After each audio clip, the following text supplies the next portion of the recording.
Welcome back to the evolution of horror. My name is Mike, and as ever, I am your host. If you're tuning in for the first time, then welcome. In this podcast, usually we explore and dissect the history and the evolution of the horror genre by looking at particular subgenres one series at a time. Now, we are currently in the middle of exploring the mind and body in horror cinema, but we are in a bit of a mid-season hiatus at present, so we're not going to be bringing you regular episodes through the month of October. However, there's so much other exciting stuff happening through October, not least The Haunting of Bly Manor. This is Mike Flanagan and Netflix's brand new series. It's the kind of follow-up to, although doesn't really have anything to do with, The Haunting of Hill House, which came out a couple of years ago and was just one of my absolute favourite horror TV shows of all time. So I've been really excited to watch this follow-up. Bly Manor, of course, is an adaptation of The Turn of the Screw, which has also been adapted into a brilliant film, Jack Clayton's The Innocents from 1961. So I was really intrigued to see what they were going to do with this particular series. Now, we're going to be bringing you a two-part special in which we discuss Bly Manor. This episode is part 1, and we are only going to be covering episodes 1 through to 5. These will be spoilerific discussions, but only up to episode 5. We will not be spoiling or discussing anything that happens from episode 6 onwards. Then part 2 is going to drop in a few days' time, and we will be discussing episode 6 through to the end in spoilerific detail. Okay, so for this episode, I will just say spoiler alert for episodes 1 to 5. I watched the entire series with my other half, the brilliant film critic Rhianna Dhillon, who, bless her, she's not good with horror. She doesn't really enjoy scary stuff. So I was really grateful that she actually took the time to sit and watch 9 hours of The Haunting of Bly Manor with me, especially as we're kind of in the middle of a house move right now as well. So it's been a very busy couple of weeks. Not only that, though, I'm also joined by some very special guests across these 2 episodes. Later on in this episode, you'll hear my interview with director Liam Gavin. Now, Liam Gavin is a brilliant horror film director. He directed the incredible A Dark Song, which was one of my favourite occult horror films of the last decade. We discussed this on our cult series, and Liam Gavin actually joined me to discuss the film on that episode. Now, he's directed 2 episodes 4 and 5 of this series, so he joined me to discuss his episodes, so you'll hear that discussion a little bit later on. But first of all, let's hear what Rhianna Dhillon and I made of episodes 1 to 5 of The Haunting of Bly Manor. We lay my love and I have a story. beneath the weeping willow. A ghost story.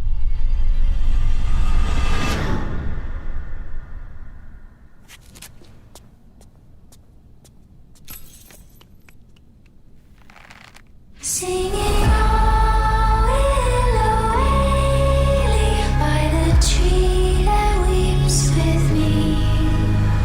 We lay my love and I beneath the weeping willow, and now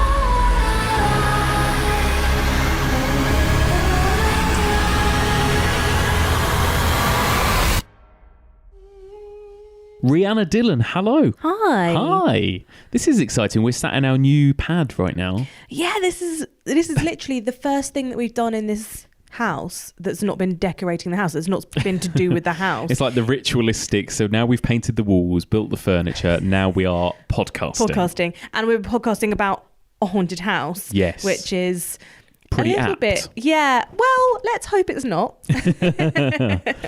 Yes, but that's why it might sound a little bit echoey in here, because we're There's no sat in a furniture. completely empty room currently. There is just a mattress on the floor and a bottle of wine and a cup of coffee. It's like we're in a squat in Yeah. our own home. Exactly, cozy. Yeah. But in this madness over the last 2 weeks, we've still managed to find time to watch the whole of The Haunting of Bly Manor, right? I mean, you literally prioritise that above us moving house. So yes, I didn't really have a choice. It's very important to me. The first series, The Haunting of Hill House, meant a lot to me. I think it's probably my favourite TV a favourite horror TV show easily I've ever seen. And Really? it's maybe one of my top 5 television programmes ever. So I was very excited for this. So tell me a little bit, first of all. Now, you kind of dipped in and out of the Haunting of Hill House, didn't you, as I was watching it, right? Yeah, I mean, I actually had to watch it myself to do interviews with Henry Thomas and also Michael Huisman. Yeah.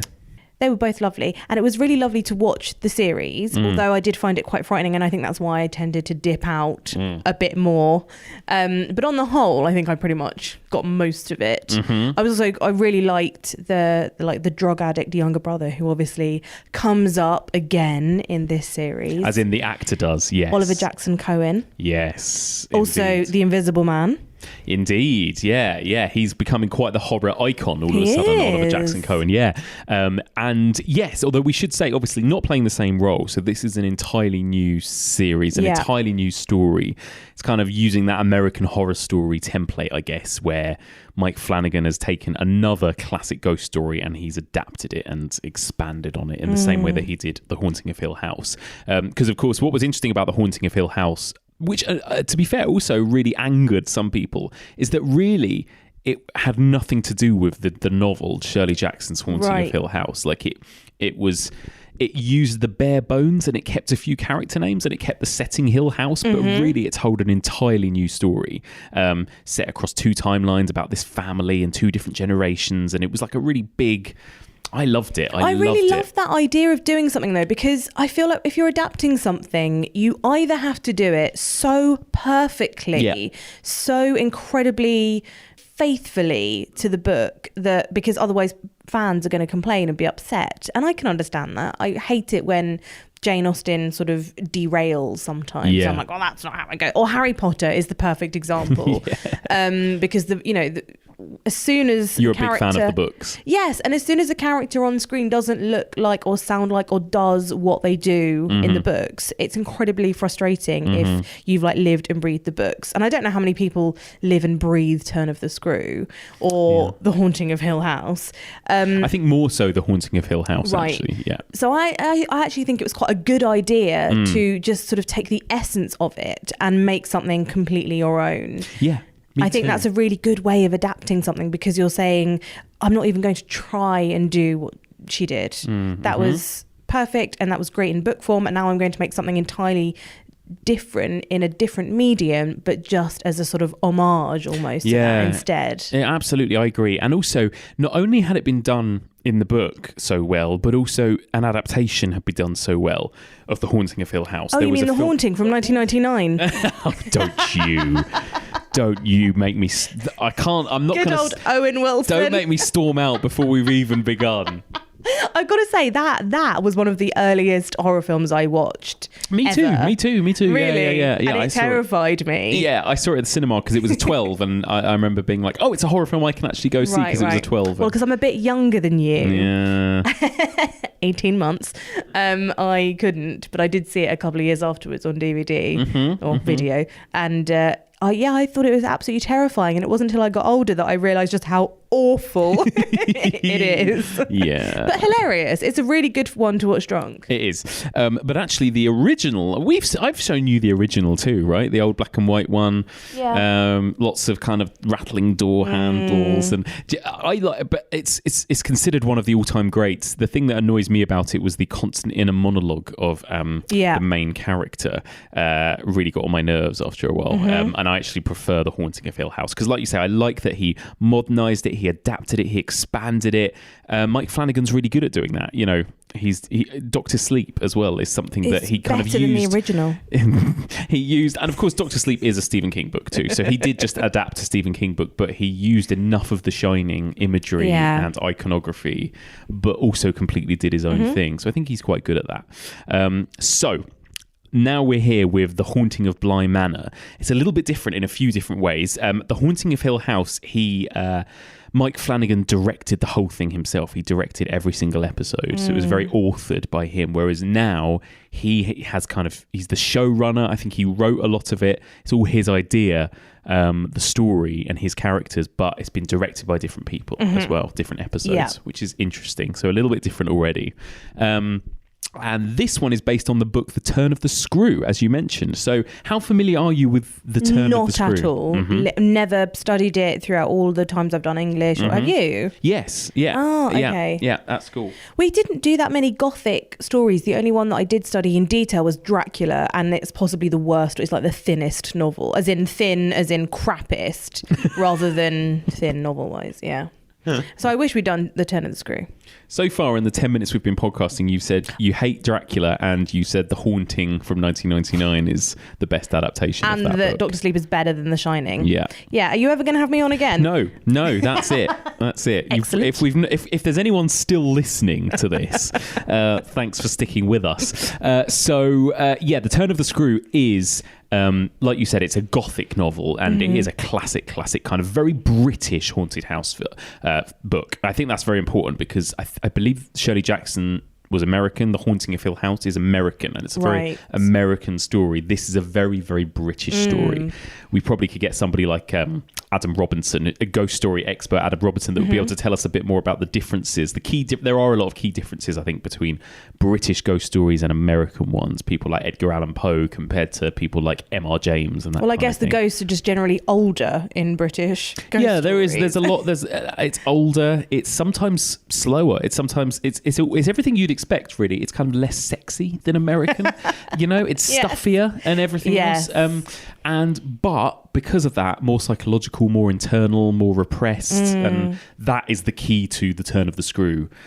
It's about repression, I think, like British Victorian sexual repression, and that's sort of where the ghosts manifest. And of course, there was a really famous, incredible adaptation of The Turn of the Screw called The Innocents by Jack Clayton from 1961. Also one of your all-time favourites. Absolutely one of my all-time favourite films. I like it much more than The Haunting, actually. I think it's like wonderful. Oh, I agree. Yeah, the one time you showed me The Haunting, I didn't actually love it. And The Innocents I really do enjoy. Yes, incredible. Very scary, very creepy. That Oh Willow Waly song and the cinematography, that kind of widescreen black and white, and the sort of figures at the windows and all that kind of stuff. I love it. I love The Innocents, and really kind of creepy in a gross way too. Like there's a kind of weird slight paedophilia going on or something as well in The Innocents, but it's all just implied. It's all just sort of hinted at.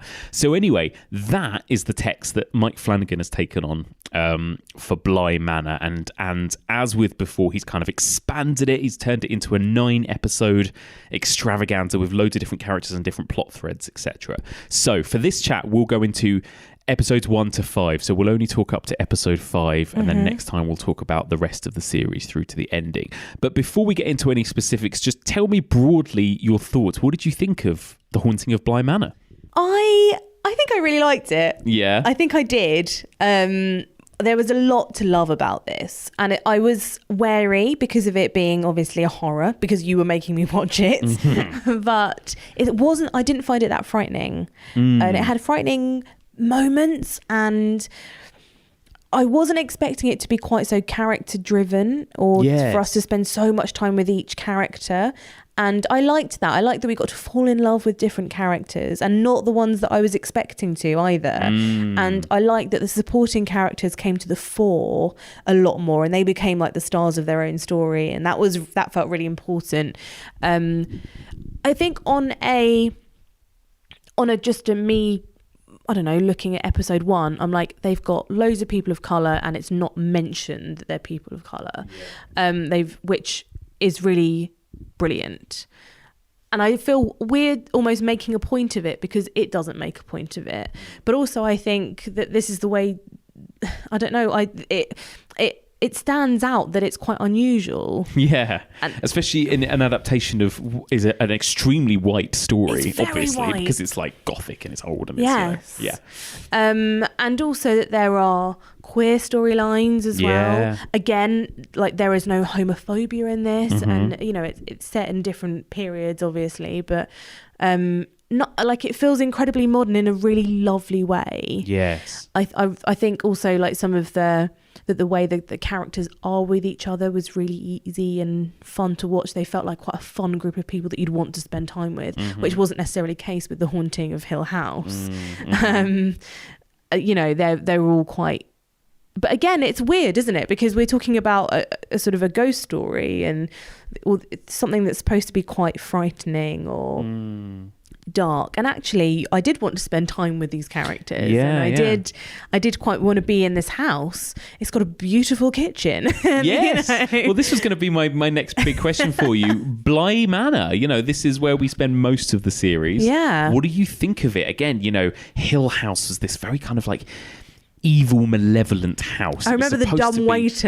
Yeah, the dumb waiter. It was really frightening. You know, every adaptation of it, The Haunting, famously, like shots of just the architecture and the sets and the sort of that tower, the the steel. tower, the door Yeah. handles. Even in the production design, it looks like there are evil faces and stuff. And there's a lot of that in Hill House too. Yeah. Bly Manor, in comparison, is something different, isn't it? What did you think of the house and the place and that sense of place here that we have in this haunted house story? Yeah, well, it's super British. It does feel very Yes. British, although I don't actually think it was filmed. No, pretty sure it's all filmed in LA. Yeah, but actually they did a really good job with the set design of Bly Manor. Nowhere else, actually. I think the rest of the time they were trying to make Yeah. America look like the UK and failed miserably. It was a little bit like when you Oh, see here's a in red Austin, post box. yeah, you know, in Austin Powers when he's like, you Oh my know God, when how Britain looks nothing like Southern California, and they've just plunked like a red post phone box on a main road. Yeah. That's all of that, and Yeah. it's a bit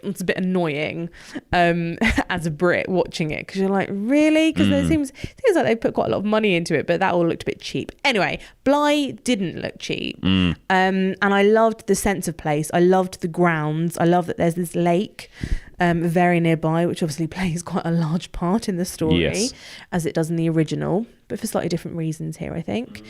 And also there are these little other places around Bly. There's a kind of chapel where Hannah Gross goes to light candles, and we might see a ghost or two in there. Yes. And there are little woods, and there's a greenhouse, and There's a well. there's a well. Don't. Oh God. We first see Hannah Gross standing by a well. That's when she meets God, Danny. so good. We'll get to episode 5 later, but so good. And then the house itself, it's not, there's a wing, isn't there? There's a wing that's sort of separated from the rest of it.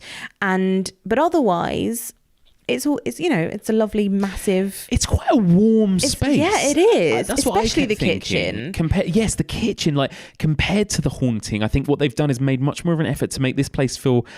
Again, this might be something we talk about again and again. Less scary. Yeah. It's less scary. It's warmer. It's got more of a human touch. Yeah. And the kitchen is the perfect example. Like anytime we're in the kitchen, You feel it feels safe. like we're in a safe space, doesn't it? And nice also characters. there's always food. Yes. There's always food, and there's always a cup of tea waiting for you. Yes. And they're always talking about food, and there are these like copper saucepan-y type things, and they all Yeah. sit down together as a family, even though none of them are related apart from the children. But it doesn't matter. This is a very like homemade family. That's maybe why it feels so modern, in that these people have all found their family with each other. Totally. It's like flatmates living in like the poshest house in the world. Yeah, it's it like is like fresh that. meat, but set in. Yeah, it is. It's spaced but gothic. I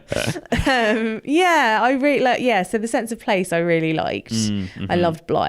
I would love to go to Bly. Yes. And it feels very much like something you would have done in the 20s. Yes, I'd maybe avoid the nursery, but other than that, like the nursery and the doll's house. But the otherwise, attic. I forgot about the fucking attic. Oh Jesus, no, don't go there. We lay, my love and I, beneath the weeping willow.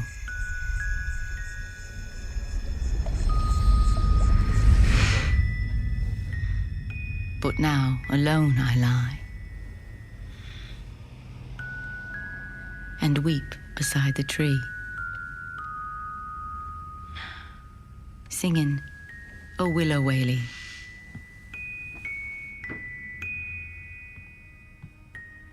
By the tree that weeps with me, singing, "O willow waly."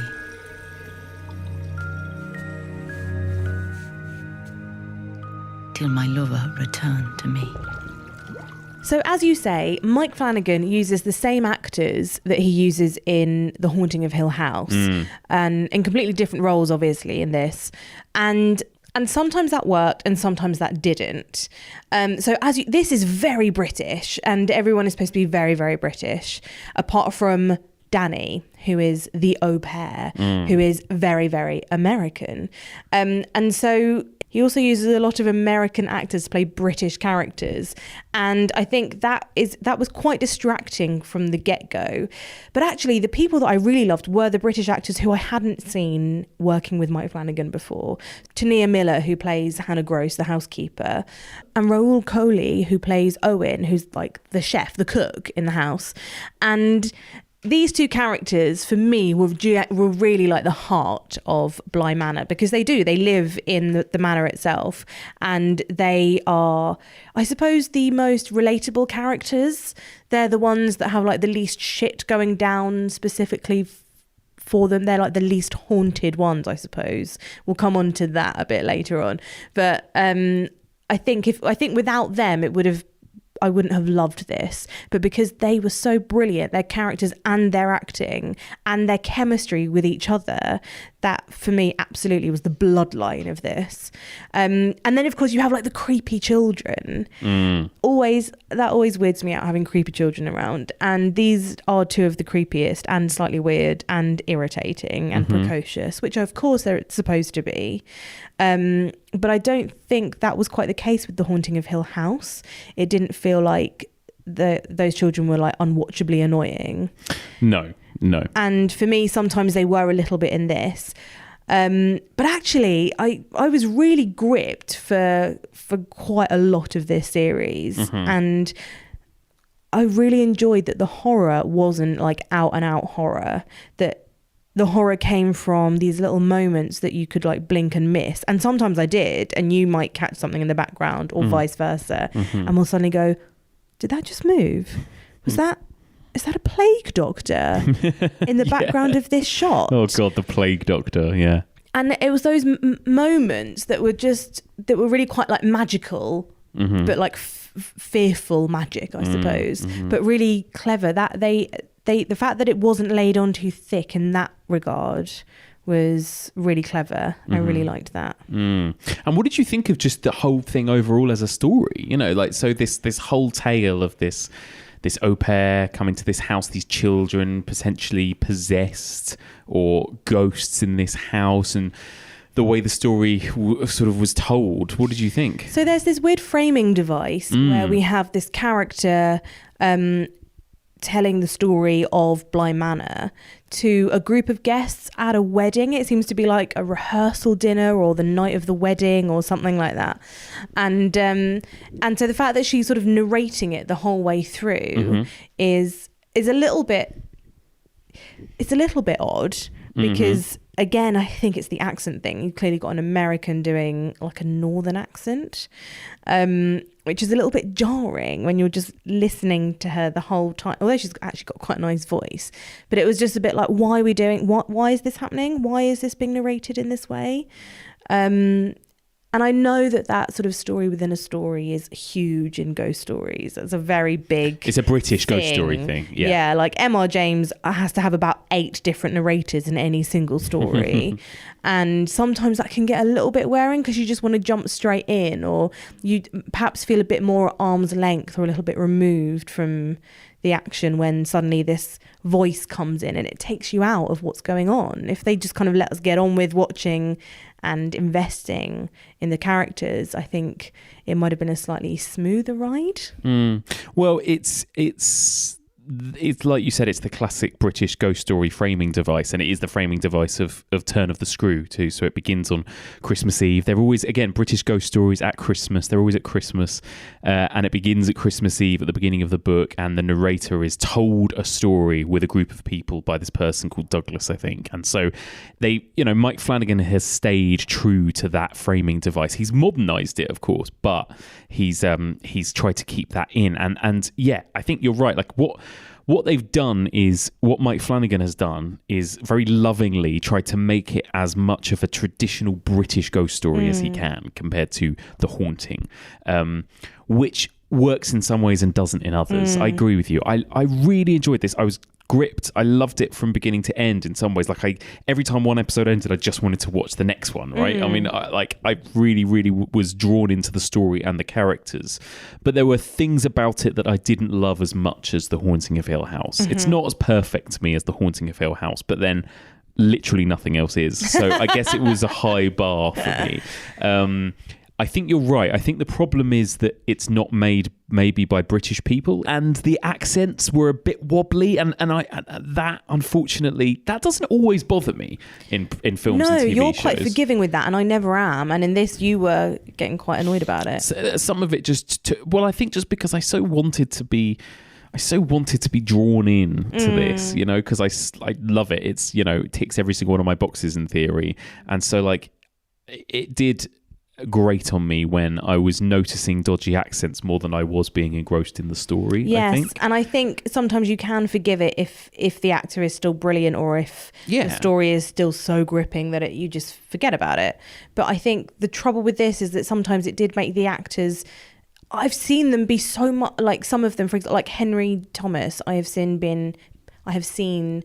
being incredible in The Haunting of Hill House, in anything from E.T. onwards. I do think he's a really good actor. And in this, I didn't think he was. I thought he was pretty bad. And that was a real shame. And I think that was partly to do with the fact that he was trying to do this upper class British accent.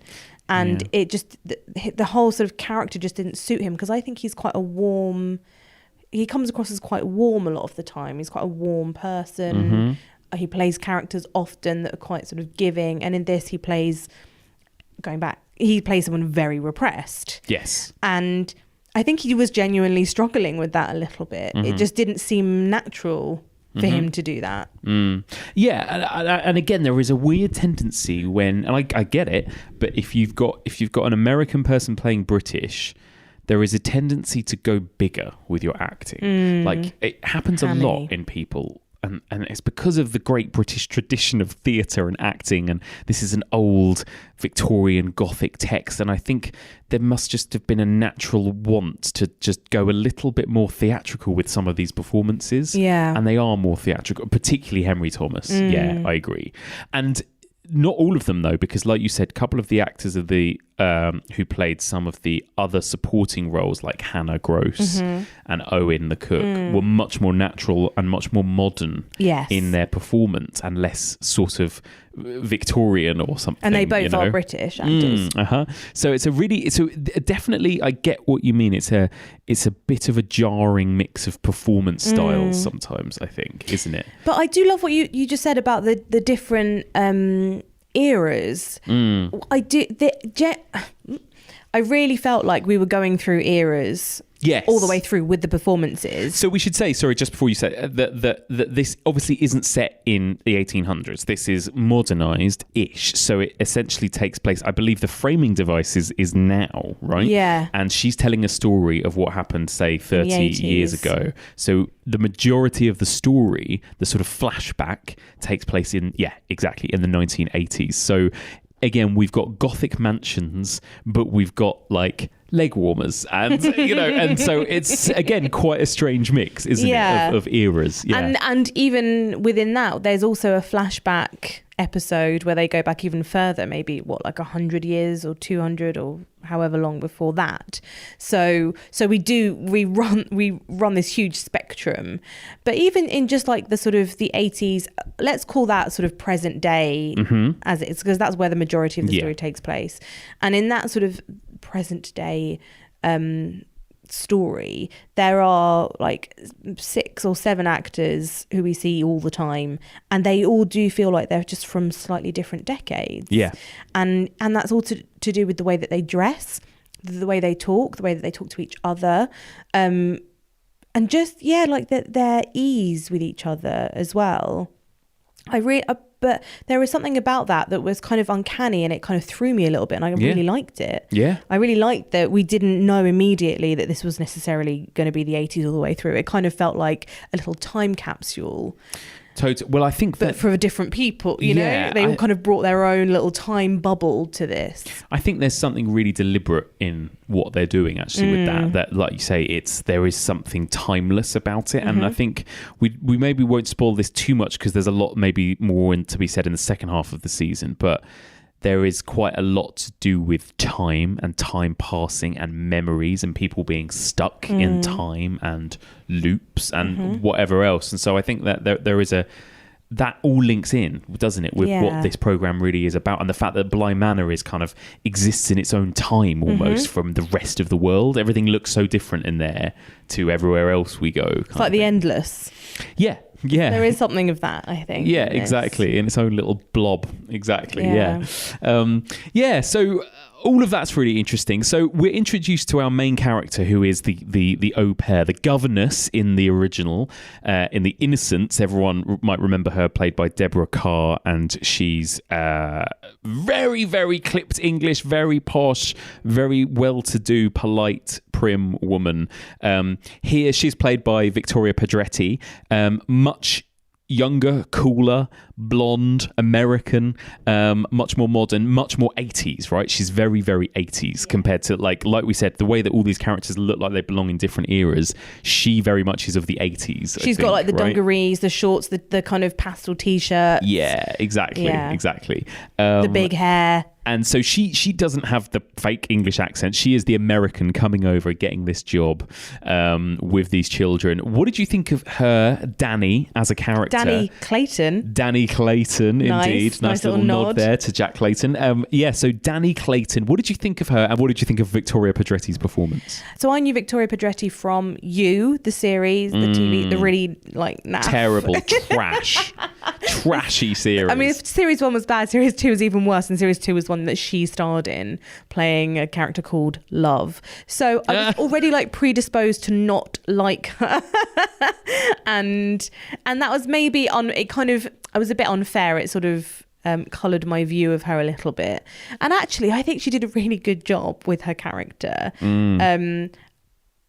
Because she, I think, is naturally a kind of very smiley, upbeat and warm as she's supposed to be. She plays the governor's character really well, but she did do a lot of, I don't know.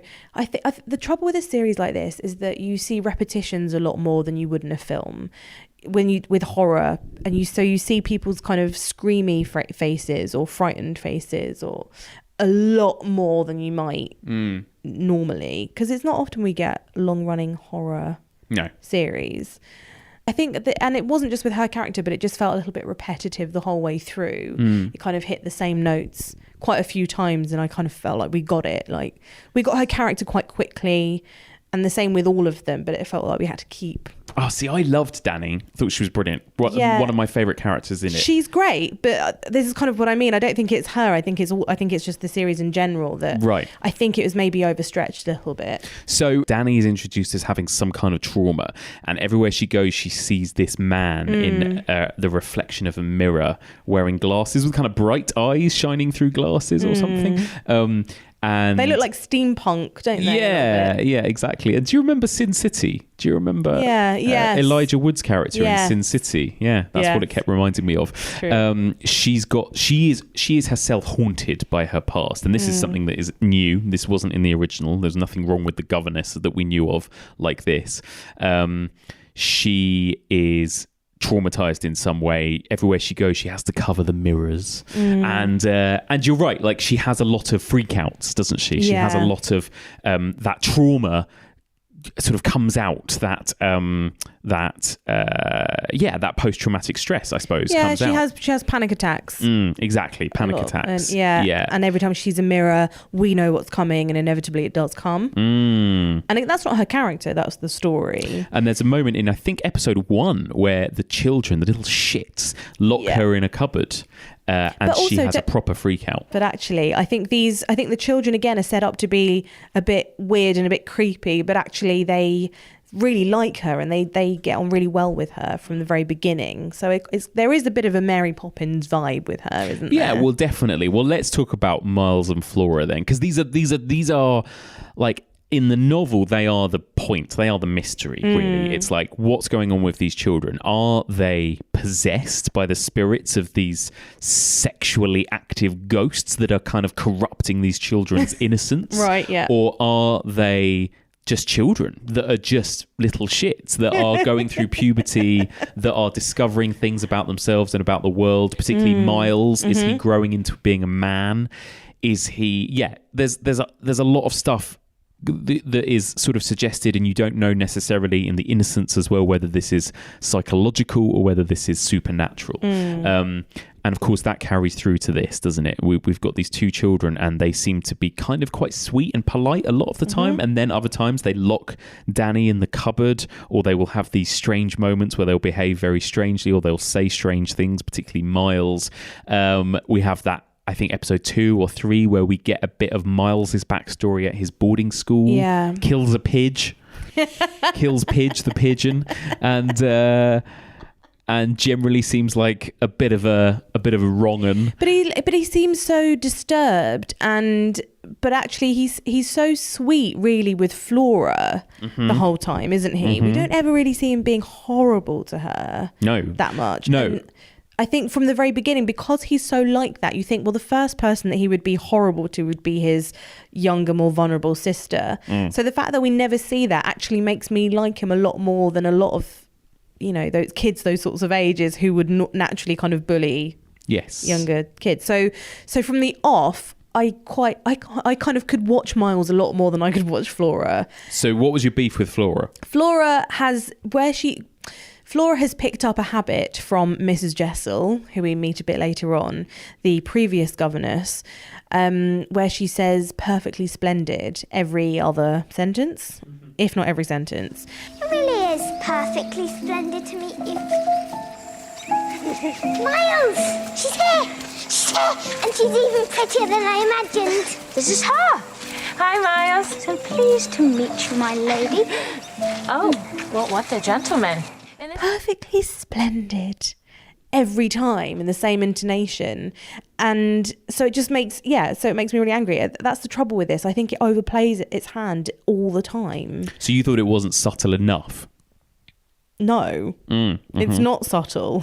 Yeah, because like we were just saying, like the book was subtle, the film The Innocents was subtle. But this isn't subtle. This is not subtle. And maybe it's that American-British thing where American stuff is kind of tends to be a bit more on the nose in these sorts of series. I'm thinking also of like Ryan Murphy, those sort of horror series as well. This is not as unsubtle as Ryan Murphy. No, but we're already making comparisons because Mike Flanagan is using that same idea of taking different... of taking the same actors. And so I think there are parallels to be drawn.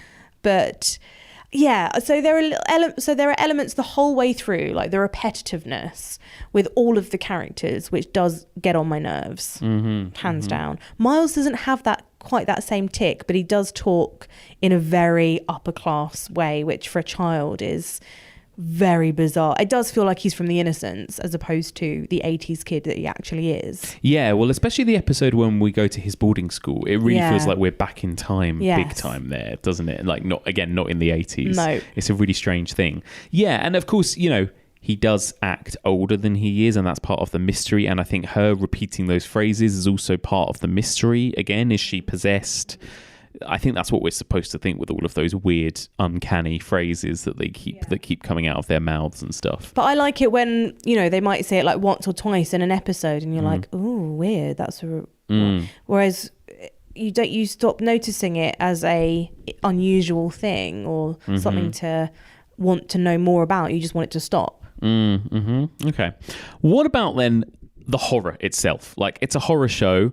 I think what worked so wonderfully about The Haunting of Hill House is that it was absolutely terrifying when it needed to be, but the majority of the time it wasn't. It was almost like a drama first, horror second, I think. And that was, for a lot of people, a problem.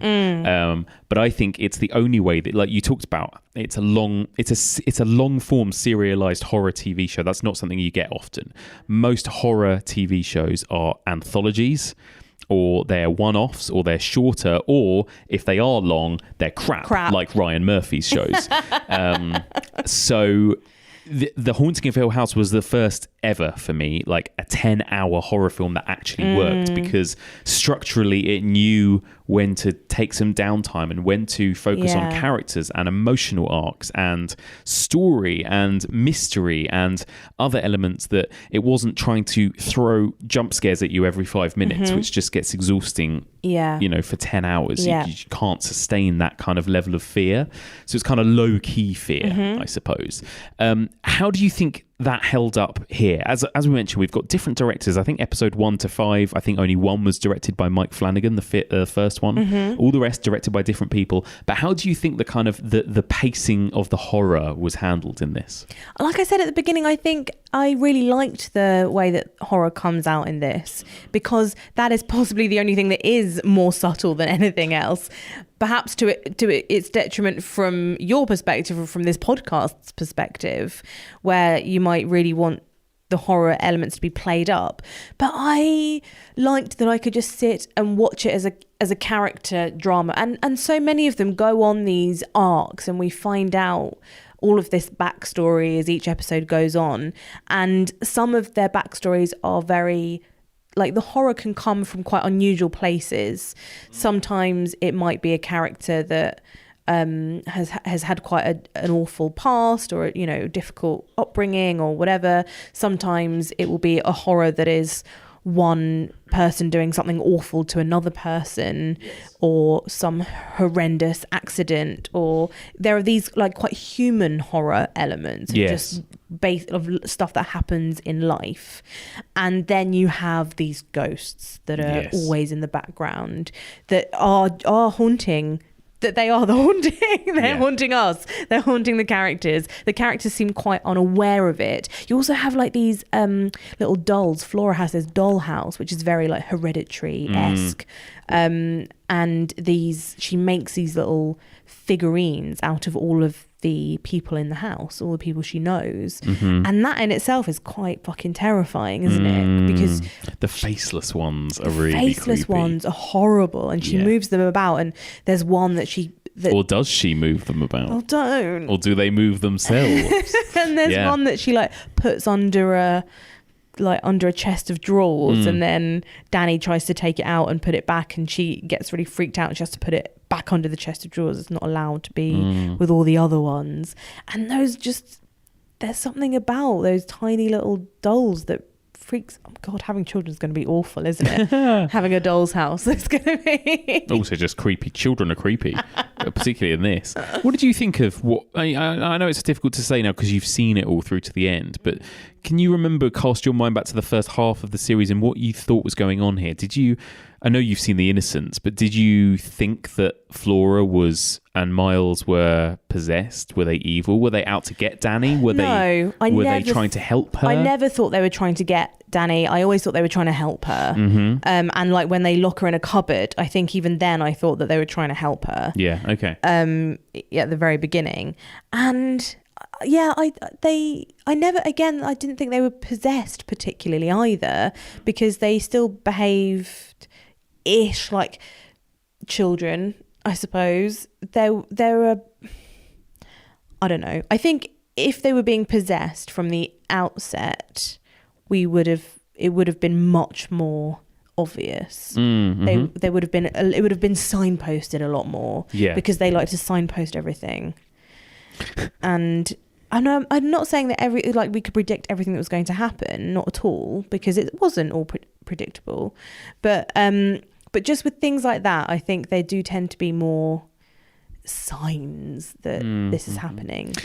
So what about then in terms of the horror? I mean, the thing that everyone talked about off the back of The Haunting of Hill House was the terrifying moments where you would see things in the background. Like almost every shot there was something, right? Yeah. In this in Hill House. And I remember there were articles, weren't there, videos where it's like, here are all the ghosts you missed and didn't spot in The Haunting of Hill House. And it's that kind of, Alex Ayling of this podcast always calls it frame analysis horror. Like where if you're looking at a single frame for long enough, suddenly you will see a person stood in the corner or you'll see a figure stood by a window. It's my favourite type of horror. It's it really weirdly freaks me out. rewarding, isn't it, when you do spot it though? It's rewarding and it makes your blood run cold too. I mean, let us not forget Mike Flanagan's Gerald's Game. No, can we not talk about that? Which I've never seen you so scared. Let's not even. I can't. Let's not. Because it makes me when feel a man sick. is stood in the corner of a room. I had actual, not like a grown-up nightmare about that. So no. So Mike Flanagan is the master at this, absolute master of it. He had it all the way through The Haunting of Hill House. What did you think of that? Did you spot many ghosts? Yeah, I saw loads. Yeah, that was really fun. That was quite a fun element of it. Was spotting all the ghosts and all the different ones. The plague mask. The plague doctor was very, very frightening. Oh, really scary. And then with the there was a soldier, I think maybe from like World War One. The soldier was something that I had to rewind to show you. Do you remember we were in that scene in the chapel, and I was like, There's a soldier man stood right there. And to me, because I suppose when you spot it, it does look obvious. Yeah. But you hadn't spotted it. And I was like, oh my God, it's so obvious. I almost thought, are we supposed to see him? Is it supposed to be another character in that scene? Because he looked so prominent to me in the frame. But you didn't see him. And so I rewound it back. And I was like, look, that guy right there. And there's just this soldier just stood in the shadows. And these ghosts are not necessarily malevolent. They're not really doing anything. No, they're very benign. They just stand there. Yeah. And the fact that they don't do anything, we very quickly realise that they don't do anything. And so we start feeling like they are not malicious. So they're not so scary. I stopped waiting for something to happen with them. And I just quite enjoyed watching them. And sometimes you might see it turn its head, which was especially prominent with the plague mask, because you can really see that huge beak coming out. Yes. And that was... and then we'd clutch each other and yeah. But yeah, I'm trying to remember what other. There's a little child, isn't there, that is like a faceless ghost, which Flora sees, but no one else sees, I don't think. Yes, and there is, of course, a woman. Again, we won't spoil too much at this point, but there are muddy footprints that come in from the front door and go up the stairs that keep reoccurring. And I think we're told it's Miles in the first sort of few episodes, or it's Flora. But we've also seen a couple of times this woman walk through the shadows from left to right, and also Miss Jessel type figure stood across the lake as well in the middle of the day. Now for me, that was a moment that didn't work for me, and I think it's purely because the innocence is so burned into my brain. I know it so well. It's one of my favourite ever films. That for me, when they were too faithful to the turn of the screw and particularly to the innocence, I didn't enjoy it as much, because it felt like then I'm just in an American remake of The Innocents. Yeah. And there were moments in the very, very first episode, it actually starts off quite traditionally as a remake, like this governess and these children and Miles and Flora and this house and this Miss Jessel and Peter Quint. And I was like, oh, this is much more of a straight adaptation than The Haunting of Hill House was. And I was almost a bit disappointed by that. Because I felt like I then knew the beats and I knew what was coming. And there were moments where we saw Miss Jessel stood across the lake, which in The Innocents is one of the scariest images, if not one of the scariest images in cinema. And so watching it done here, not as good. I was a bit like, damn it, that's not, like it's not surprising me or chilling me in the way that I want it to. Yeah. But then other moments, like you mentioned, the stuff that I wasn't expecting, where it veers away from the text. Yes. And we've got the plague doctor, we've got the soldier, and we've got all these other new characters and new backstories. That was the stuff that I loved more than that kind of central spine of the story, I suppose, that was about Danny and these two children. Because, of course, what happens is really cleverly, it's almost like, you take the core group of characters from the turning of the screw, and then it's like, what happens if we give each of them their own episode and their own backstory, and then we go off and explore all of them, don't we? And that's where the mythology and this story kind of expands. And I loved all of that when we got into... We went into all these other characters' backstories a bit more. I thought that was absolutely great. And are we going to talk about episode 5? Yeah, we've got to talk about episode 5. So I started this podcast talking about Hannah Gross being my favourite character, and episode 5 was incredibly rewarding because we get a whole episode of Hannah Gross. Yeah. And we get to spend like pretty much the whole hour with her. And up until this point, she's been, a very like kindly woman who looks out for Danny, and she loves the children, and she's got great chemistry with Owen, and they clearly fancy each other, but nothing's really happening. And also, that's the other thing we haven't really talked about just quickly is we've got this core group of characters, including the gardener Jamie, and these are all like surrogate parents for these two children, and they are like one big family. And they fulfill kind of all of those roles, and they're really nice role models as well for the kids. Yeah. They all are really lovely with each other. There aren't any tensions or anyone being nasty to each other, or I don't know, that was also really refreshing to watch. It's what I loved about this show, to be honest, more than anything. It's my favourite element of this show. Just it was the gardener, it was Jamie, Owen and Hannah, and just hanging out with those characters, and Danny as well. Yeah. And you're right. I mean, episode 5, phenomenal. The best episode of the series. 100%. Everyone talked about episodes sort of 5 and 6 of the first series, funnily enough, too. There was one particularly standout episode that was kind of one continuous take that was amazing. But there was another one for me that was all about the Nell and the bent neck lady, and this was for me like that kind of an episode. So clever, so emotional, and so well written, so well directed by Liam Gavin, who directed A Dark Song. Oh yes, one of my favourite horror films from the last 10 years, and he did a phenomenal job, I think, of using this kind of like strange flashback structure to tell this story about this woman's memories and memories changing and almost going into her own flashbacks, kind of it was a bit Damon Lindelof. It reminded me of like sort of Desmond from Lost or something.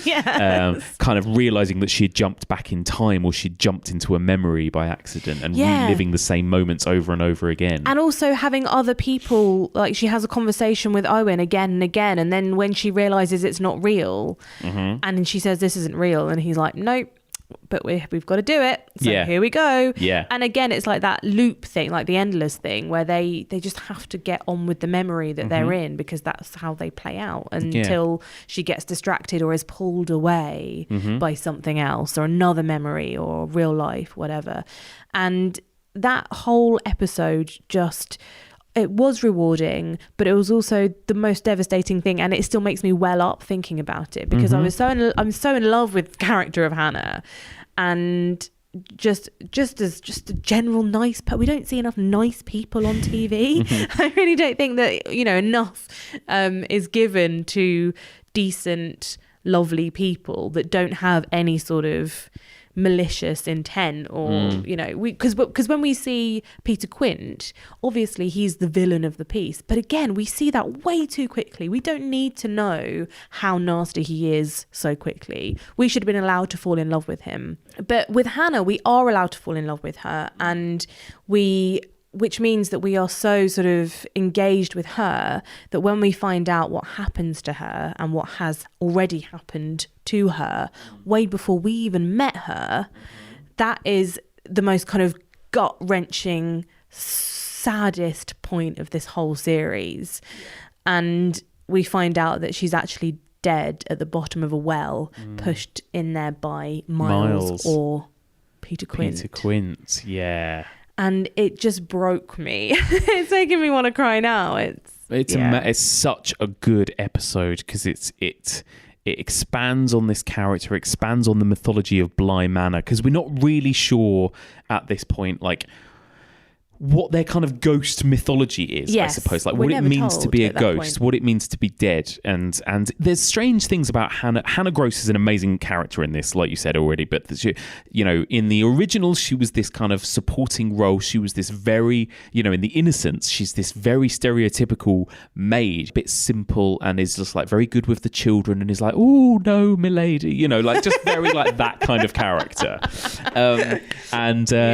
They've made her so much smarter and cooler and more fun and more likable in a lot of ways here, and they've given her a really interesting emotional backstory of her own as well. But there were strange, mysterious things about her from the start. Yes. Like we kept noticing that she wasn't eating or drinking. No, do you remember? Like she never ate. She never eats. You see her pass her food to other characters. We were like, is she dead or anorexic? That's literally what we just kept saying to each other. Yeah, and you just don't know again because all this program was like, is this a program about ghosts and horror, or is it actually a sort of character piece about people with traumas and other things? So yeah, it was interesting trying to unpick that and figure that out, wasn't it? And I think it is at the end of episode 4 when we get all of the characters kind of sat around a sort of fire pit at the end, and they're having that nice moment, and Jamie and Owen go to leave, and there's sort of bits of conversations happening, and then we go into Hannah's flashback episode in episode 5, and it kind of then brings us back to that moment in a new context, doesn't it, where Owen leaves and she realizes she can't leave and she's stuck there because by that point we know that she's a ghost and everything, and it is really heartbreaking. It's really sad. And he talks about like wanting to get away and like move to another country. I think he's talking about going to America with her or Paris, or I can't remember where now, but oh God, the fact that her whole life has been ripped away from her, and her whole future with Owen, and her whole future, just her own future, and the fact that we don't know her ever as a person, we only ever know her as a ghost, without realizing it.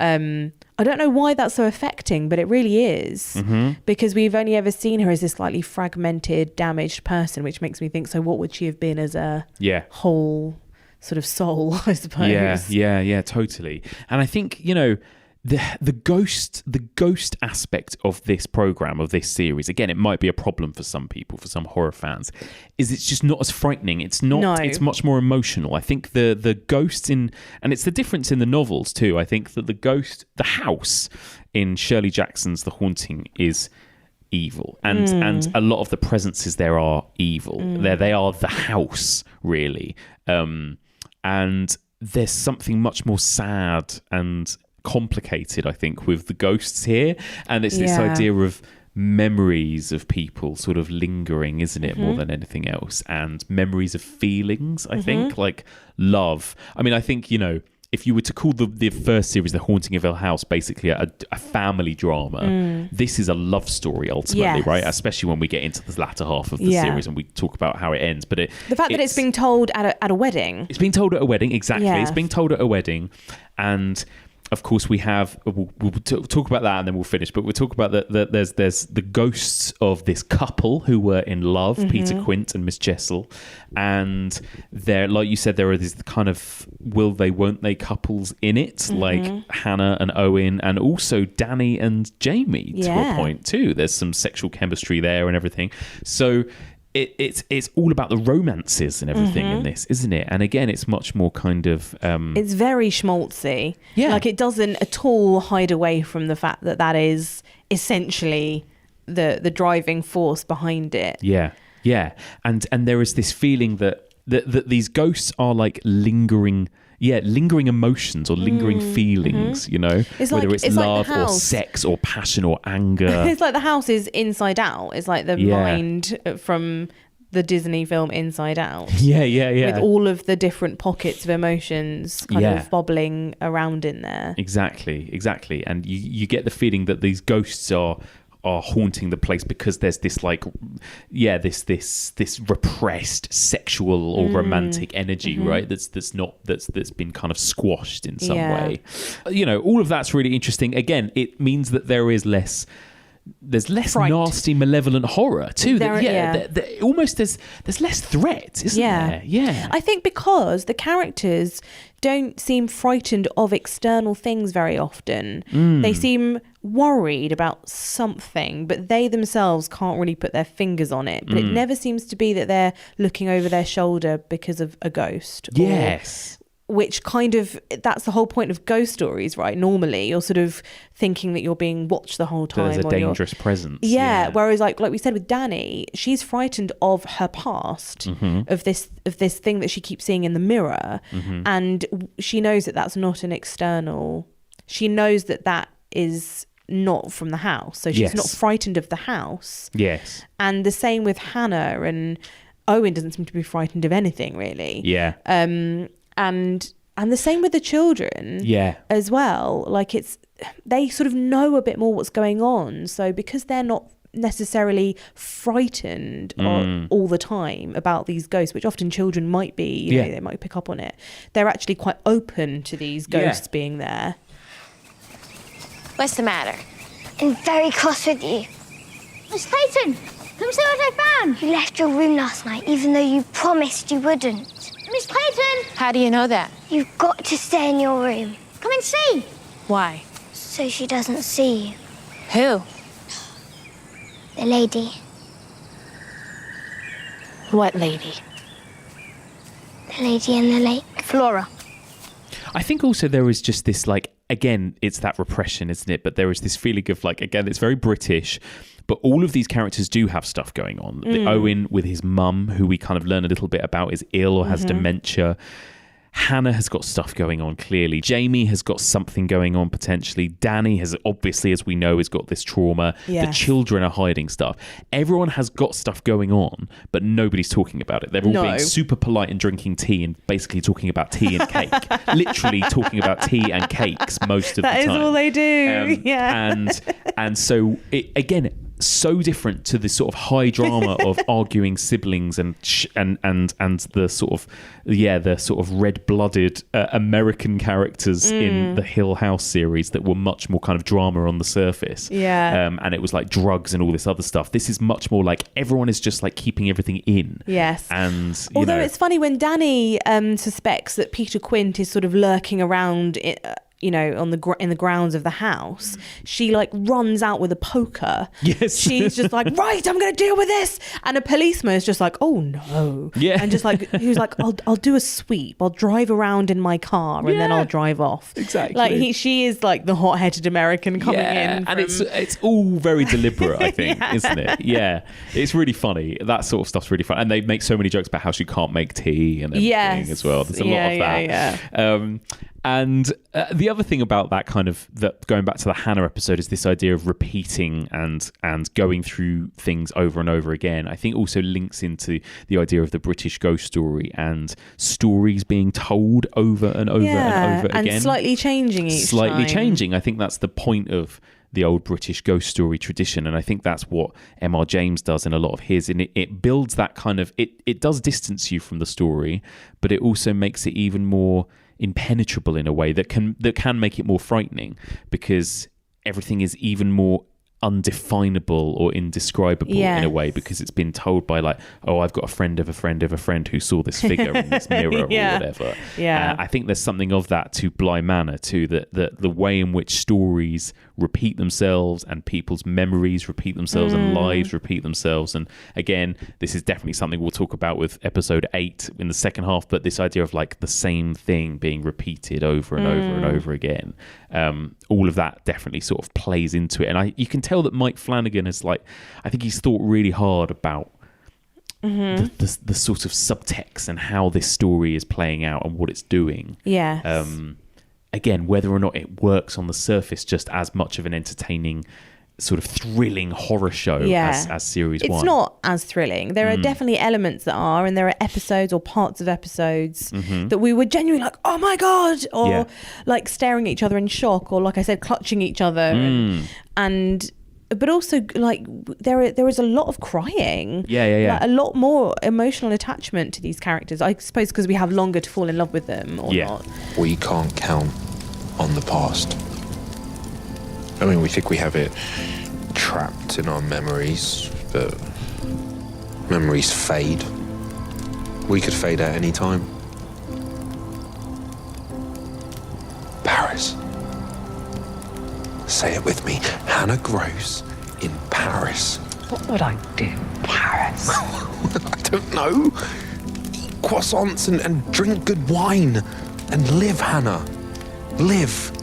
Do whatever the hell occurs to us in the bloody moment. You and me.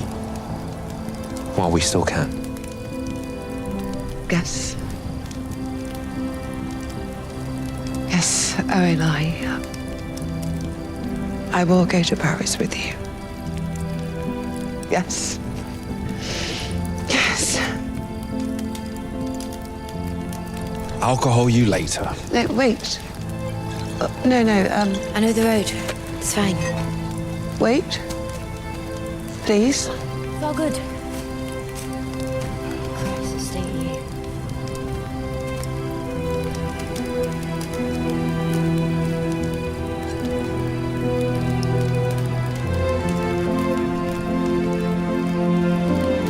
Owen! Wait! Wait!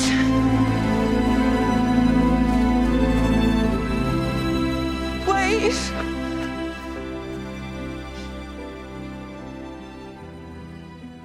There we go. That was a clip there from the beautiful, heartbreaking episode 5 of The Haunting of Bly Manor. And at this time in the episode, we're going to go over to my interview with the director of episode 5, Liam Gavin. Previously been on this podcast with me talking about A Dark Song, and he directed episodes 4 and 5 of this series. Now, I did interview him before the series aired, which means that, for one thing, he was reluctant to sort of talk about specific plot details. Because he was kind of embargoed up to the eyeballs, and also he hadn't actually seen the rest of the series at this point, so I actually knew more about the series than he did when we did this interview, so just sort of making that clear before you listen. But here is my chat with the brilliant Liam Gavin. All right, I am very excited to welcome back to the podcast Liam Gavin. Hello, Liam. Hello, it's good to see you again. Doesn't seem that long since we last spoke. And yet, a different world, right? It is a different world. We chatted, back in maybe January, was it, about A Dark Song? A lot's changed since then. Who knew what was going to happen? Oh my God, who knew? How's 2020 been for you so far? 2020's been all right. I've been really busy since lockdown. Obviously I write as well as direct. Yes. An awful lot of writing's kind of gone on. I've also, we're sort of moving in the direction of getting something sort of financed. So that's been lots of bits and bobs as well, sort of lots of these sort of things. Great. And do you? I suppose you just don't know at this point, do you? Whether you'll end up doing stuff that will go in cinemas, whether it will be streaming and that kind of thing. It's the great unknown. It is impossible. So I'm hoping that if we do something next year, that there will be some sort of semblance towards, spring's early summer next year. But then the economy's got to recover. The cinemas have got to recover. It's one of those things. Cineworld is closing down, and the Picture House. My theory is someone's going to step in because it's an opportunity. Do you know what I mean? Sort of like to have something there that you can just an opportunity for someone to take over, basically, without much competition. To be cynical. So we'll just see anyway. We'll see what happens. So the one thing that's been lovely actually is the amount of great content that's been out there through lockdown, particularly stuff on streaming services. It's kind of been a lifesaver, really, I think, for a lot of people, hasn't it? And I've been so excited for The Haunting of Bly Manor and so excited to finally get to chat to you about it as well. Now, as we're recording this, I've seen all 9 episodes. You actually haven't, right? Is this correct? It's so funny. Yeah, they've been so, hush, hush. Not only that, when I was doing the process, I was given episodes of the script. Yeah. And it only got up to about 7, and then I got given 8 when I'd completely finished. But it was kind of I didn't get to really read, I got to glance at 7. I didn't get to read 8 at all. And obviously 9 kind of never got me because I was on a plane. Do you know what I mean? So I don't even know how it finishes. So, I love it. It's a really interesting thing to hear how it all works, actually. So tell us a little bit about your involvement in the Haunting of Bly Manor then, and how that sort of came to be. Well, Mike Flanagan has been a champion and a big fan of A Dark Song, which is a feature film I made of For Nothing. And they decided what they wanted to do, I believe, when they were Haunting. It's because Mike's obviously busy as hell, that they get sort of rising young directors within genre and with horror, and give them opportunity to do something that, is obviously on a bigger scale. And they got me in, so I was very flattered and delighted. So great. Let me ask you first of all, how familiar, obviously this is based on Turn of the Screw, there's also a film, The Innocents. I wondered, how familiar were you with all this stuff? Did you do any background sort of research, or did you just decide to come into it as is? That's exactly what I decided to do. I've seen Innocents and I've read Turn of the Screw, but they have lots of sort of Henry James stories that are kind of interweaved into the actual thing. So what happens, I think, when you read these things, you come in sort of with baggage and you think it should be like this. Do you know what I mean? So when in fact it's much wiser to come in with a kind of open mind of how you're going to do it, and to sort of feed off everyone else, really. What's it like as directing episodes of TV? I suppose obviously very different to your own film that you've kind of written and authored, right? I mean, how much kind of creative control, I suppose, did you get over your particular episodes, and was Mike Flanagan kind of there, present, sort of lingering over things? Or well, Mike was there for the first day of my shoot, or first 2 days of my shoot. Then he had to go and do Dr. Sleep stuff. But he let me get on with what I wanted to do. So I mean, the scripts were locked because of the nature that they're quite ornate, that you can't really mess around with them because they lead on to. So, but apart from that, I was left to pretty much do what I wanted to do. I mean, we had a big crew. It was a big thing. There's no denying the scale was much larger to jump on from, 12 people in a house in Ireland to God, I don't know, sort of hundreds of people, it seemed, with vans and things. Yeah. So that also sped things along, that you could actually move much faster. So, but yeah, I was left pretty much to do what I wanted, and they didn't sort of go through everything to sort of like stand over your shoulder or anything. They just let me get on with it, which is great, How exciting. Tell me, I mean, you had a very particular kind of style with A Dark Song in the way that you kind of executed scares. In fact, I remember us talking about how you were reluctant to use things like jump scares in A Dark Song because you said it almost lets the audience off the hook, which I kind of agree with. Did you kind of carry any of that sort of horror experience, I suppose, into your Bly Manor episodes? Well, Bly Manor, to a certain extent, and to that sort of Netflix kind of horror thing, it's going to be more reliant on jump scares than an art house piece. So you're working to a different brief. Do you know what I mean? So, and you've got to appreciate that when you're going in. So it gave me sort of like, I mean, I'm not necessarily by any means sort of like opposed to jump scares, but just for the sake of jump scare. But just for the sake of jump scares, it gets monotonous, Mm-hmm. So Paranormal Activity and stuff, that was, back when that came out, was really good when they're doing jump scares and things like that. So I got the opportunity to flex that muscle. So I don't know, I will be going back to the more my own sort of oeuvre of more sort of, I mean, Haunting of Bly Manor is quite elevated anyway, so it's not, so it's not a stupid thing. No, absolutely. And actually, Mike Flanagan himself has that wonderful style of horror directing. The Haunting of Hill House was famous for kind of you suddenly discovering that there was a ghost standing in the corner of a room, that you could almost blink and miss and that kind of thing. And so that style, is very important. They were all there when I was shooting it. Now, I thought initially that it was my job to come up with where these sort of hidden ghosts go. Yeah. And I thought, how the hell am I going to do this with everything? Well, I'm trying to sort of organise. But the first assistant, Morgan, who's very nice, he would be doing it, putting ghosts into scenes when I wouldn't be watching because I'd be doing this and doing that. And the way of him checking was, if I didn't notice them, then, when I'm looking at the monitor and stuff, because I'm looking at the foreground, you're looking at the actors are doing and everything like that. So, and if I don't notice, then that was a good, and occasionally I would notice, but like twice. So he got very good at it. I love it. It's so good. Did you see, because I know this was in episode 1, I can't remember whether it's in either of your episodes, but did you see the kind of creepy guy wearing the plague mask? Was he sort of present? Well, these people were wandering around sets, so they would be around, and you'd think, what? There's loads of them. So it seemed. I love it. They would just be sort of like, outside having a fag and stuff, I love it. Well, there's probably so many I didn't even notice myself, actually. That's kind of the beauty of it, isn't it, with these kind of things? You've got to go through and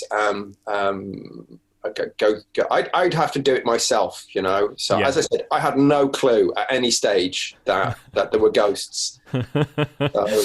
Tonally, I think this show is a really interesting thing, as with The Haunting of Hill House too. It's got that balance that actually Dark Song had of being quite emotional as well as being frightening, as well as horror. It's this real kind of personal and emotional journey, isn't it?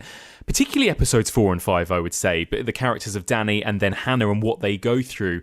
How did you sort of approach that as a director, kind of tackling that tonal mix, I suppose? It's to a certain extent, it's getting down to the actors. They got really good casting on Bly Manor. All the actors were capable and were aware that they've got to be doing this. Do you know what I mean? So it's got to be as much about performances as it is about sort of like construction of set pieces and cinematography and everything. Yeah. So I spent a good deal of time sort of getting everyone as best I can up to where they needed to be, but with hopefully giving them enough space to find it themselves. So it can be a bit hard coming onto sort of episode 4 and 5 because they've established what they're doing anyway. Do you know what I mean? Yeah. So you've got to kind of like tiptoe around it for a bit. Yeah, and is it difficult coming into a story, especially if you've not been privy to the other scripts, the other episodes, particularly coming to a story literally at the midway point, and it is a very serialized story. This to just sort of continue these characters' arcs and continue this story without yourself knowing kind of what happens at either end of it. It is. I mean, it's not only that, but they're all bonded as well. They'll know each other. Yeah. Do you know what I mean? And the crew all know each other, and you kind of got to step into that. I mean, it makes it. It takes 2 or 3 days to settle into. That you're the master of everything you survey. Yeah. But it's sometimes you feel like you've walked into someone else's house. Do you know what I mean? Yeah. So, but I enjoyed it. As I say, apart from being sick, so that was the only thing. Oh yeah, you were ill. Yeah. I was. Yeah. That's not ideal. So no, not ideal. So, but you motor through. It's just a kind of like the adrenaline. There's no choice, but you got to keep going. Yeah, absolutely. So tell me about, because obviously it was filmed in California, right? It was filmed in LA? Vancouver. Vancouver, of course. It was filmed in Vancouver, completely set in the UK, obviously, sort of British. I was the only element that would be able to, set in the 80s, in the 1980s, in the home counties, one would assume. Yes, yes. And I was the only person there who was alive in Britain in the 80s. So it was just, and the whole crew and the whole cast. Oh, Tania would have been as well. So with a costume designer, I was having to explain what things like a Sloane Ranger was, because the family would have been a Sloane Ranger. With the car people, I was having to, a Vauxhall Estate and a Range Rover. This is what they would have had at the time. And Hooray Henrys. Everyone was very interested in what Hooray Henry was. So. Tell me about the actual house, Bly Manor, as we see it on screen. What was that like? The upstairs and the downstairs were these massive sets, but they were sort of 2 miles apart. So that you couldn't walk up the stairs to go to the upstairs if you were downstairs. You'd have to get in with the driver and go across. So, but they were incredible sets, and sometimes you forget you're not in a mansion in England, but then you'd walk through a door and it's just plasterboard, and it's. But the sets were great. I mean, really, really well designed by Patricio. The exterior of the mansion was two. What would you call them? Big crates that you get at ports. Sort of. Yeah, like sort of shipping container type thing. Two shipping containers placed sort of like next to each other. They were painted blue so that you couldn't. So you can't underscore how unrealistic it was when you were there. So by these and someone had written Bly Manor on it, sort of like so we knew. Oh my God! So it wasn't actually even an exterior of a big house that you. There is no, the chapel was there, the various bits and bobs, obviously like the graveyard, the lake.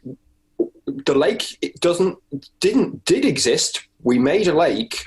But as I said, we made a lake. It was in a big field, and they built a lake. And even when you're there, it was quite convincing that it was a lake. Wow. So, and they kept it slightly warmer when they needed it, so people were going, in and out. So. It's amazing to think that doing all that effort is still easier and cheaper than probably filming in an actual country house in Britain or whatever. Yeah. Well, I think they thought about doing that for a while. But again, you get much more flexibility when you're doing it. So it was muddy and it was cold. And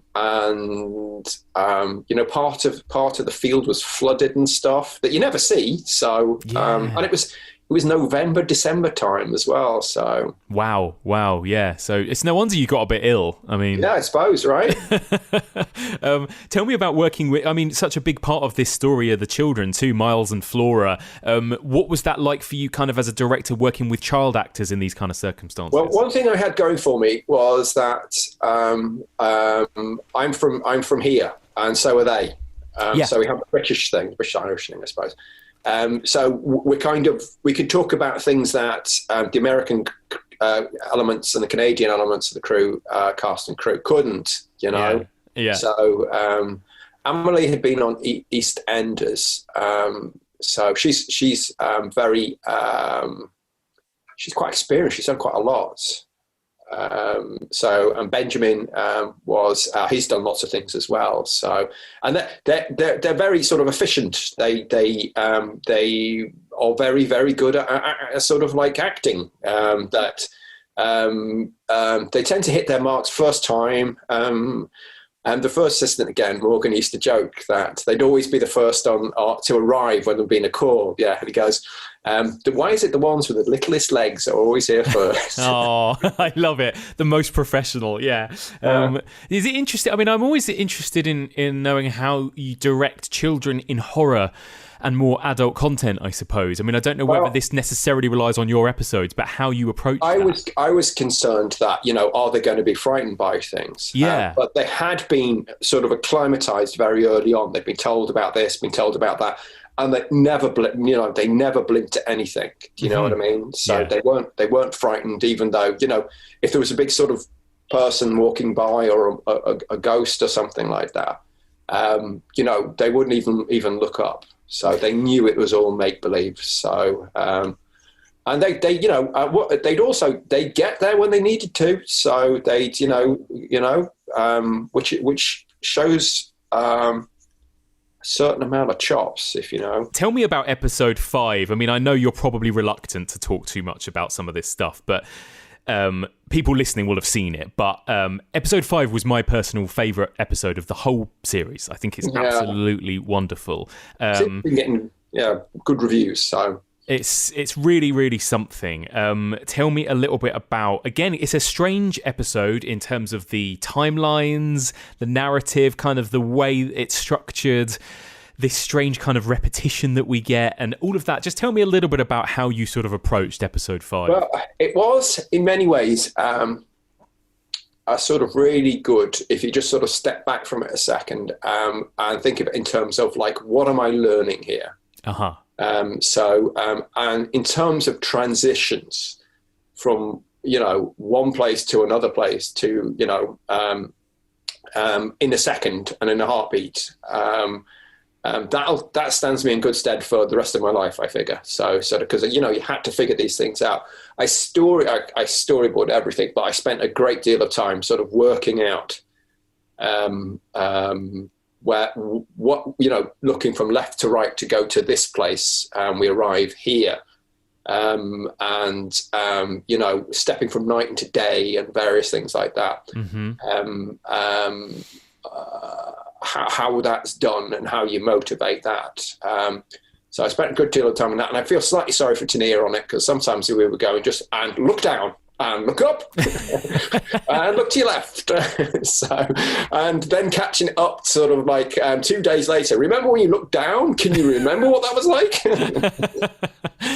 She's incredible, though, isn't she? I mean, I've got a feeling.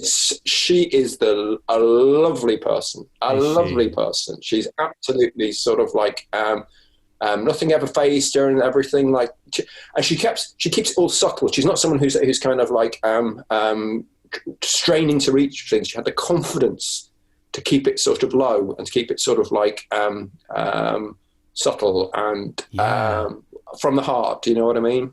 It's really interesting, that, isn't it? I don't know whether it's the British-American thing or something, but she does seem to have almost a different presence, a different style of acting to some of the other characters and some of the other actors on that show, But she's wonderful to watch. At the point we're recording this, the series hasn't come out yet, but I've got a feeling she's going to be the person that a lot of people are talking about from this show, I imagine. Yeah, I should imagine so. And as I say, she's lovely. Excellent. Good to know. Tell me a little bit, what happened sort of post that? Were you sort of there in the post-production process of these episodes too? Well, what I had was everything has to be, because of the nature of that particular episode, particularly episode 5. Everything has to be thought out and has to be joined together. Do you know what I mean? To make. Now, I was working with Ken Blackwood, who has done virtually everything, all the horror films that you can think of. Yeah. So off the top of my head, I can't remember any of them, because I'll throw one out and it'll be wrong. So he did that crocodile one. What's that crocodile one called? Crawl, yeah, he did that. So he really has done everything. So he was doing an assembly as we're going along, and then he got he'd done an edit that we got to and had to do it remotely, which then was weird, but now wouldn't seem that weird at all.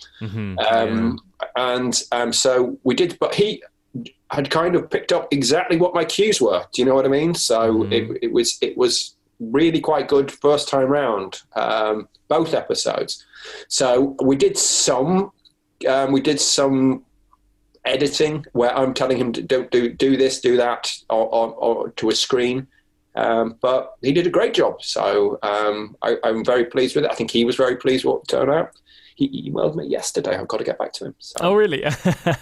How long ago was all this now? Was it like a year ago? It feels like it was 6 years ago, because I bet. Because of what's gone on. And in many ways, it feels like 2 days ago. So because we've had a big kind of thing in the middle. It was, I think I shot my stuff in November.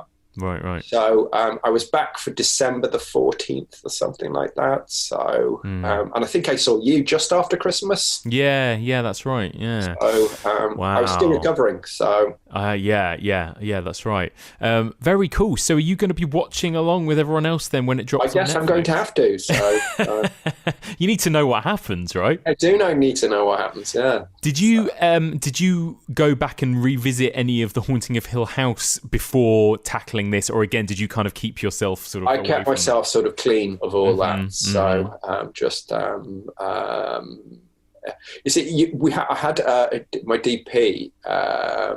He was.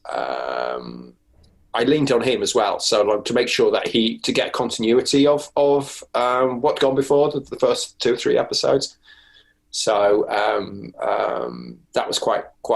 I thought rather than sort of try and ape what I saw in Haunting of Hill House, I'd immerse myself in what was going on. If you see what I mean. Yeah, absolutely. Did you? Because there was there was some crazy sort of directorial flourishes in season 1 where, Mike Flanagan did that famous episode that was kind of all one continuous take and all of that kind of thing. Do you think you would have, had you wanted to do one of your episodes like that, would you have been allowed to, do you think? I don't know. That's a very good question. I assumed no when I was actually sort of planning it out. Yeah. Because it's one of those things that in terms of scheduling, people often think, it would save so much time if you've got to rehearse it and rehearse it and rehearse it. Yeah, and it might not work and various things like that. So I'm assuming now that I'm out the other side, that if I said to Mike or Trevor that I want to do this, they would have backed me. So I mean, it's really. But one of the things you'd be doing is kind of copying what they did before. Do you know what I mean? Yeah, of course. Yeah, and that's kind of what I really loved about this season. Actually, is that it did feel really different, and I don't know how that will be for some people who are maybe just expecting another Hill House, because I think tonally it's quite different. It's quite emotional. Maybe there are less out and out jump scares than in Hill House and that kind of thing. I kind of loved that about it, though. Well, I think that it's one of those things that. It might initially do that, but I think in the fullness of time, people will look back on it and they'll see it's a good thing that it was a brave step into a new world. Do you know what I mean? So instead of just trying to sort of rehash the excellent first season. So. Yeah, exactly. It must be strange. I mean, obviously, we're all in a funny situation right now, so the series is just going to drop, I guess. But would there have been any kind of premiere for you guys, or a press, a kind of cast and crew screening or anything? Would that have happened? I don't know. I genuinely don't know. So, because it's kind of sad, isn't it, that you did all that work together as a team and then it just sort of comes out and it'd be a bit weird going to a screening of something that was 10 hours long. Yeah, maybe. That's a good point. Yeah. You'd have to sort of book in the morning and sort of like plan your lunch, maybe take a packed lunch. Oh yeah, amazing. Well, thank you so much, Liam. Just tell us again, is there anything you can talk about that you've got coming up next? Any future projects? I can't see. This is the bizarre thing, that I'm in kind of negotiations kind of territory at this moment in time, and so it's. I should be hearing any time over the next few days where I am. So, and I can't. I have got another horror project, which would be larger in scale. Oh, I love it. So I love it. Once we're moving, so we'll see how we do. Very cool. All right. Well, thank you so much for joining me, Liam. Thank you so much. We're not like them, Bex. Okay? We're not. Henry's never going to give you the pupillage. He's never going to make me a partner. The only thing the English care about is class. And you and I, we're always going to be the help in their eyes, aren't we? And we both know that deep down. But the only thing Americans care about is money. And I've had enough of that. And Stacey, I mean, you give me whatever kind of lawyer you want. I could be anything at all. And we, the things that we could be in America with money. Do you understand what I'm saying? So I need you to pack your bags and be ready to go tomorrow night. What are you talking about? I can't just... Please, just do that for me. And I promise I'll explain everything when I get back. Can you trust me? So, I mean, earlier, I mentioned Peter Quint. Yeah, let's finish by talking about those Let's two. talk about him, because he is obviously like the obvious villain. Yes. He was always the villain. He was the villain in The Innocents. He was.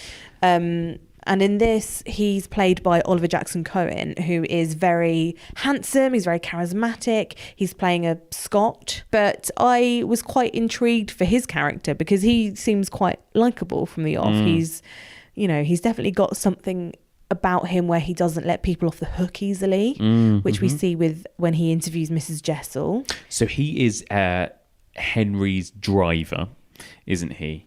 And he's more than that, though, isn't he? Yeah, kind of like his dog's body. Well, like his not manservant, but he's kind of his every you know, what would you call that? Assistant. Let's say he's Henry's assistant. Yeah, and he kind of helps out Henry with everything. Henry, who he has a drinking problem and can't really function, and he sort of he's what's that word? You know, when you help someone with their addiction, and he fuels Henry's addiction, like he almost buys him his alcohol and all this kind of stuff. But also he is charismatic. He doesn't let Mr. Jessel off the hook, and he interrogates her, and she's obviously very attracted to him, and they start off this relationship quite quickly, and it's quite hot and sexy, and the children obviously see quite a lot of this, which is very problematic. Yes, they're very young. Yeah, absolutely. And this is the key reason for the horror in The Innocents. This is exactly it. It's like the children are exposed to the sexual passion of Peter Quint and Miss Jessel, and that's what's caused all of this to happen. Which basically. Actually it doesn't seem corrupts like The Innocents. That's basically not that magnified in this, is it? No. Well, again, they've modernised it a bit because that's a very Victorian thing in a way, you know.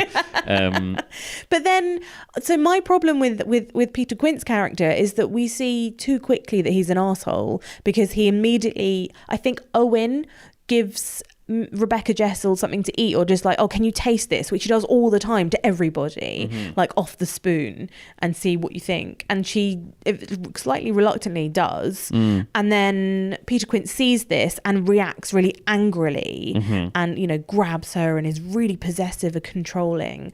And it's just it's way too early for us to see that from him in like a 9-episode thing where we know he's the villain, but just give us time for that to be a little more upsetting, or a betrayal. It's not enough of a betrayal, because we need to kind of fall for him as much as she does for it to be as big a betrayal as it eventually becomes. Yeah, you know, I just think he's almost too cartoon character baddie. I don't know, from the off. Yeah, I disagree with that. I kind of found him really intriguing all the way through. He was one of my favourites. He is great. Like I really liked. I think Oliver Jackson Cohen plays him really well. But I think Peter Quint, even as a character, was one of my favourites, just because he does have all of those horrible different shades.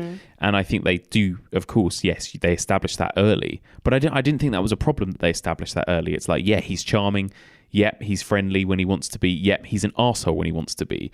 This is him. And it sets that up from the off, that he's fiery and unpredictable, but also quite nice at times, and also in some ways you feel like he's got a bit of a point. I mean, there's a whole sort of class thing going on here, and you kind of feel for him in a lot of ways, because he's he's very dismissive. He's very angry almost at how much money and wealth and how much space is in this house, and he's clearly just a bit more of a sort of socialist than the rest of them, right? And he's quite angered by his own position, I think, in this society, and but yeah, also he's really fucking horrible and possessive. But that was so frustrating. Like from the off, if they had made him out into all those things you just said, without him being such a misogynist, then I'd have been way more on his side, and then even more angry and betrayed. And it would have been so much more effective, I think, for me, had it been that way round. Yeah, interesting. But you know he's the baddie anyway from the off. Like, he's that kind of scary ghost at the window. I know, but that's it. Like, because we have time with all of these other characters and to see everything about them and to see all these different shades of them, we don't see that enough. I didn't think we saw that enough with him. I guess it just does it in reverse almost, though, right? Yeah, it's maybe. Like in Lost, you start off and Sawyer is the horrible racist redneck, but then as time goes by and you learn through his flashbacks that he's actually a nicer, sympathetic, more charming guy than he seemed. Yeah. Isn't it the same with Peter Quint? Well, I suppose you have like series and series with Sawyer, whereas like, and also Peter Quint is not in enough episodes. I don't think we don't actually, like, there are like 2 or 3 episodes go by, or yes, and he's not in them. Yeah.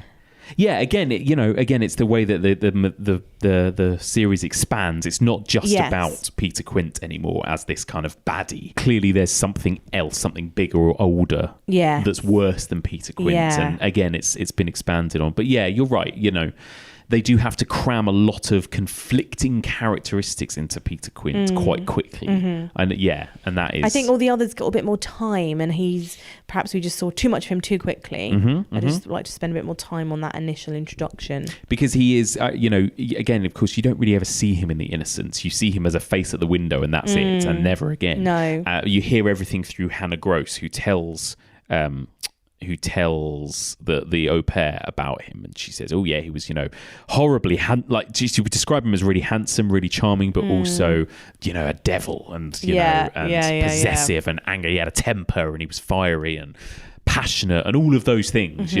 Almost a kind of Heathcliff-esque, but a bit worse, even. That kind of a character." And so it was kind of trying to weave that in, but also give him more, I suppose, and do it in, like you say, quite a condensed amount of time. But I think Peter Quint, actually, the arc he has and the flashback, you liked his kind of backstory as well. I did, yeah. I do think that was all interesting. Yeah. And I'm glad that was in there. I'm glad we did get the chance to see him. Yeah, me too. I was a fan of all of that stuff. So finally, do you before next time we'll move on to the second half of the series, any particular sort of highlight moments or any episodes or scenes that you want to point out from the first half that we haven't mentioned yet?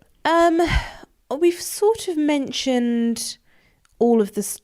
We've sort of mentioned everything about episode 5 and the characters that I love.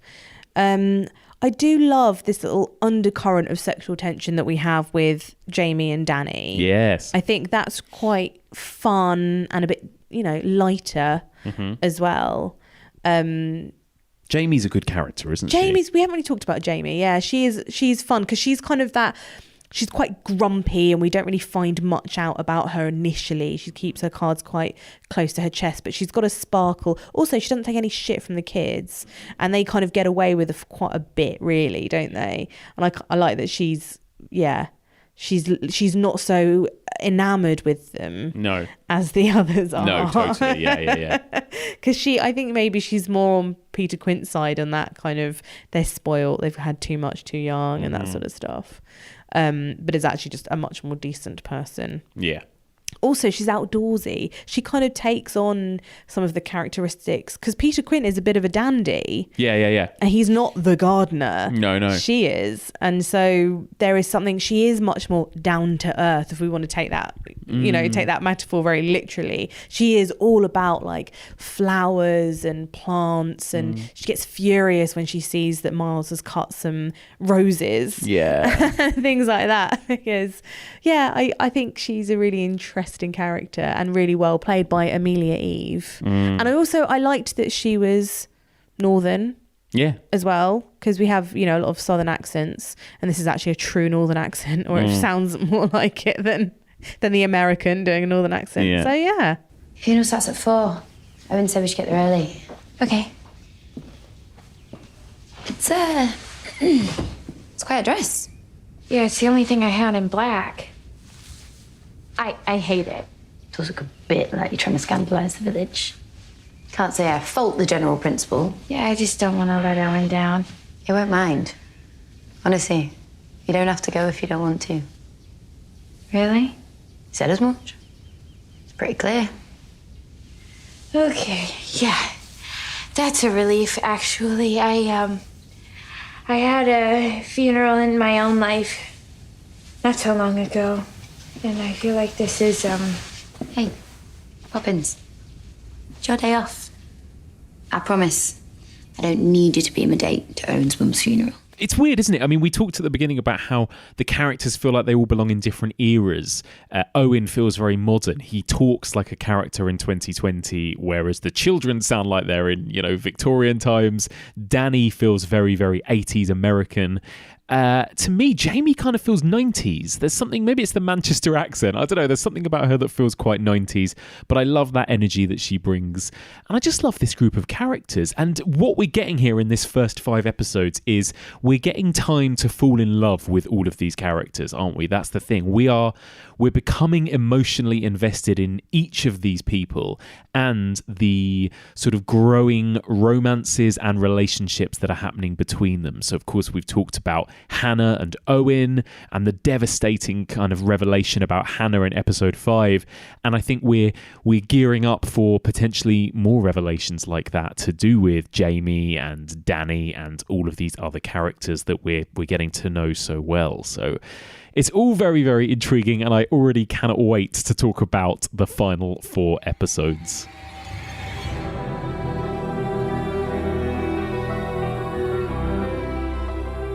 Well, there we go. Well, we'll continue this discussion next time to talk about those last 4 episodes, where we'll probably have plenty to say about those ones. So until then, thank you very much. Where can people find you and find you on social media, etc.? Well, I'm doing quite a lot of podcasts at the moment, so do have a listen to Rap Party, which I co-host with Michael Leader, who was on the previous episode of this podcast with me talking about Lost Highway. Did he plug Rap Party? Of course he did. Good, just checking. Which is obviously all about behind the scenes intimacy coordinators and editors, etc. And I'm also doing a London Film Festival podcast at the moment, so I'll take you, I'm like your guide through LFF 2020, a kind of digital LFF this year. Yes. And also you can listen to me every Monday morning on Lauren Laverne's breakfast show on BBC Six Music. Amazing. Just plenty going on, as well as moving house. Tell me about it. Well, if we're still alive next time, see you next time. And that's it for now. Thank you so much for listening, and a huge thank you to my wonderful guest, Rhianna Dhillon, and of course, the brilliant director, Liam Gavin. So please do get in touch. You can email me, evolutionofhorror@gmail.com. You can also find me on Facebook, Twitter, Instagram, Letterboxd. There's also a discussion group, the Evolution of Horror discussion group. Discuss your thoughts on The Haunting of Bly Manor. Rhianna had a few problems with it, as you could probably tell. I pretty much loved it, with a few issues here and there. What did you guys think of it? How do you think it compares so far to The Haunting of Hill House? Please do get in touch. That's it for now, but join us again very soon for the second part of our Bly Manor special, in which we'll be discussing episodes 6 through to 9, and I'll be joined by the director of the wonderful episode 8, friend of the pod, Axel Carolyn. Join us very soon for all of this and more on the Evolution of Horror.